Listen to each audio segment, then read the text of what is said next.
വിദ്യാഭ്യാസവുമായി 2020 ഒരു ബന്ധമുണ്ടായിരുന്നു. പക്ഷെ അതെനിക്ക് വിദ്യയ്ക്കും പരസ്പരം അറിയുന്നില്ല.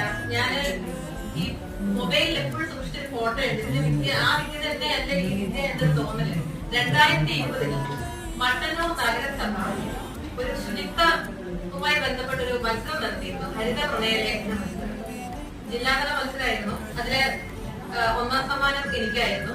2ാം സമ്മാനം വിദ്യാവിമൽ പയഞ്ചേരി എന്ന് കണ്ടു.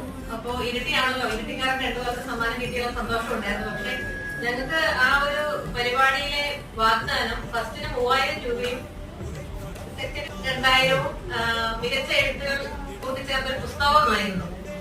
പക്ഷെ അതിനുശേഷം വർഷം 4 അങ്ങനെ ഒരു ചടങ്ങോ സമ്മാനമോ കിട്ടിയില്ല. അങ്ങനെ വിദ്യാവിമലിനെ 4 വർഷം മുൻപേ എഴുത്തിന്റെ ലോകത്തിലേക്ക് വന്ന ആ ഒരു പരിചയം എനിക്കുണ്ട്. അപ്പൊ നല്ലൊരു ഫുഡ് ബ്ലോഗറാണ്. ഇനിയും പുസ്തകങ്ങൾ പ്രിയപ്പെട്ട എഴുത്തുകാരിയുടെ തൂലികയിൽ